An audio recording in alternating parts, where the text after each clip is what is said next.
Prosseguindo, número 5, eu coloquei uma pergunta. A igreja poderá identificar o anticristo antes do arrebatamento? Será que a igreja consegue identificar com certeza quem é esse personagem? Bom, eu acredito que não, tá bom? E comentei, o espírito do anticristo trabalhará para que os homens não busquem conhecimento para identificá-lo. Eu falo isso porque eu vejo representantes de seitas na internet, tá bom? Incentivando os cristãos que nem tentem olhar para a possível manifestação do anticristo. Principalmente um representante que tem da seita chamada Adventista do Sétimo Dia. Não vou citar o nome por questão de ética. Ele incentiva a todo momento que a gente não busque esse conhecimento. Olha, você olhar para tentar observar uma possível manifestação faz parte do sinal, tá bom, do fim da era da igreja. Nós estaremos olhando para as nações, para as outras árvores. O anticristo poderá mesmo se passar por evangélico ou por cristão, tá bom? O anticristo ele poderá se passar por um religioso. Na verdade, Daniel ele diz que o anticristo ele vai ser um religioso, só que ele vai honrar a um Deus estranho, tá bom?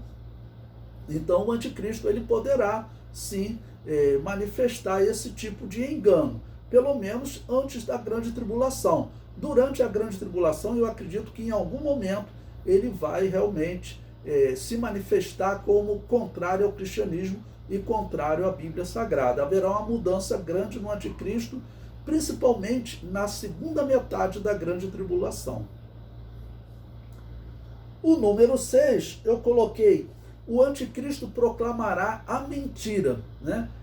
Então esse texto de Daniel, ele usa uma expressão interessante. Eu botei a mentira em maiúsculo, em caixa alta, para poder dar destaque.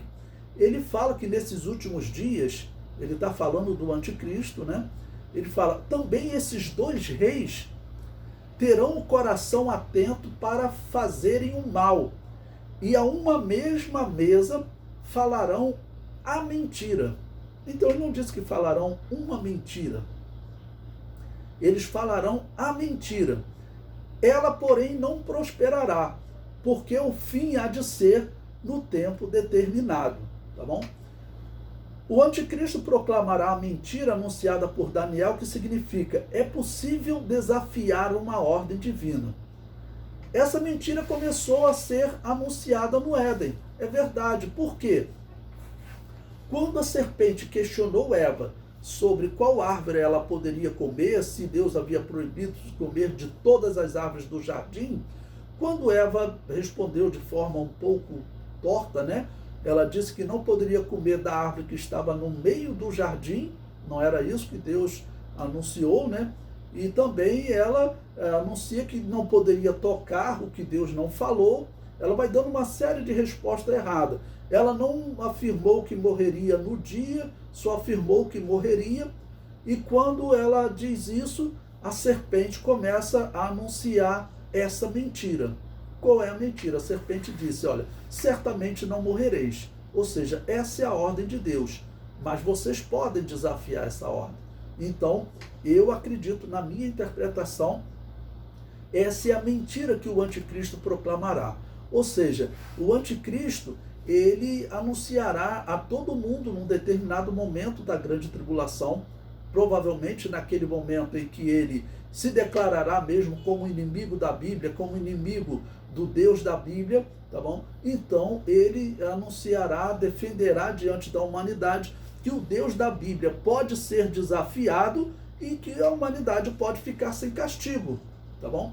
Provavelmente a serpente, ela convenceu Caim de que isso também fosse verdade, né? Porque quando Caim ouve de Deus que se ele fizesse o bem, haveria aceitação para ele, o que ele faz? Ele sai da presença do Senhor, como quem diz, né? O pecado jaz à porta, ele preferiu seguir pelo pecado. Certamente Caim ouviu dos seus pais, Adão e Eva, o que aconteceu no Éden e o que a serpente havia falado, né? Certamente não morrereis. O que dá para entender é que Caim saiu buscando, tá bom? Uma forma de se livrar da morte, como a serpente havia prometido, tá ok? Então essa é, na minha interpretação, a mentira, ou seja, o Deus da Bíblia pode ser desafiado e os homens podem ficar sem castigo, tá bom? Isso é mentira. Então Deus disse claramente, tá bom, para Daniel que eles que essa mentira não prosperará, porque o seu fim há de ser no tempo determinado.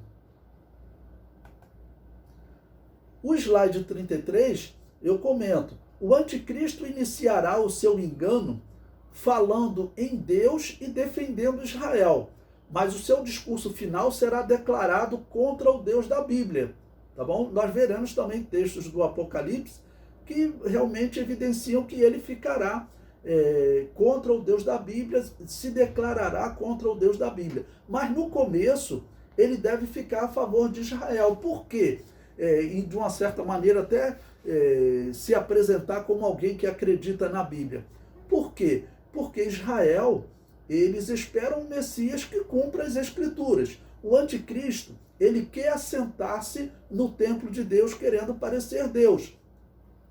Então, a princípio, ele deve se mostrar ou como um cristão, ou como um simpatizante, né, da profecia de Israel. Eu falarei ainda hoje sobre as possibilidades. Ele possivelmente será um judeu, tá ok? Então, ele deve se declarar a favor das Escrituras e de tudo que ela fala, tá bom? Sobre o Messias. Mas, quando Israel rejeitá-lo, vê se não tem Ô Rômulo. Pois bem, meus irmãos, então prosseguindo, essa mentira que o anticristo vai proclamar, tá ok? Ela deve ser principalmente a partir da segunda metade da grande tribulação, porque na primeira metade ele se apresentou como o Messias, que é o cumprimento da profecia do Antigo Testamento, aquele que viria para salvar Israel, tá bom? Como o Salvador de Israel. Mas como Israel o rejeita como Messias e essa aliança é rompida, então ele deve, nesse momento, se declarar realmente contrário ao Deus da Bíblia e anunciar essa mentira. Qual seria a mentira? Que o Deus da Bíblia pode ser desafiado e os desafiadores ficarem sem castigo. Essa seria a expressão que Daniel chama de a mentira. Então, interpretação.